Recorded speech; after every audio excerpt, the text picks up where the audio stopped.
Bir vaxtlar Azərbaycan təbiətinin ayrılmaz parçası olan, lakin illər əvvəl nəsli kəsilən zuburlar yenidən təbiətimizə qayıdır.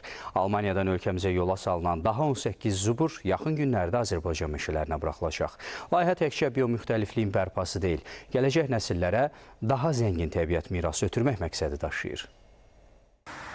Son illər ərzində regionun və dünyanın aparıcı alimlərinin araşdırmaları nəticəsində təbiətimizdə zuburların əlverişli şəraitin olduğu aşkarlanıb. Leyla Əliyevanın təşəbbüsü ilə Aidiya İctimai Birliyi, Ekologiya və Təbii Sərvətlər Nazirliyi, WWF-in Azərbaycan nümayəndəliyi tərəfindən zuburların reintroduksiya layihəsi həyata keçirilib. Layihə çərçivəsində Berlindəki Tier Park Heyvanat Parkından 12, Bad Marleburg şəhərindən isə 6 zubur Azərbaycana yola salınıb.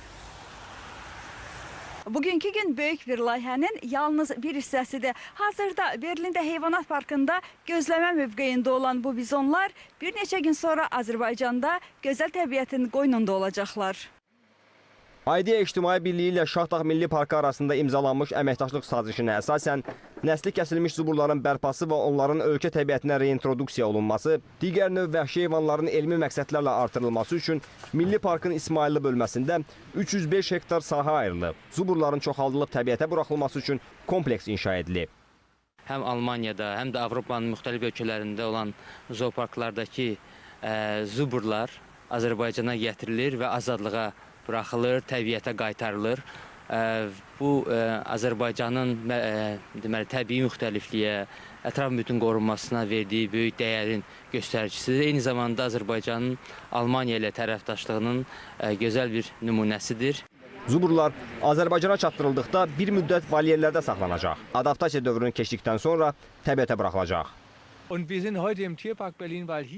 Bu gün yola salınanları da nəzərə aldıqda Azərbaycandakı zuburların sayı təxminən 90-a çatacaq. Demək olar ki, Azərbaycan artıq çox güclü və sağlam zubur populyasiyasına malikdir. Ümid edirəm ki, qarşıdakı illərdə biz bu prosesə daha çox töhfə verə biləcəyik və Azərbaycanda daha çox bala doğulacaq. Ölkə zuburların qorunması sahəsində aparıcı yerlərdən birini tutacaq. Bu isə təbiət üçün, biomüxtəlifliyin qorunması və zuburların davamlılığı baxımından son dərəcə vacibdir.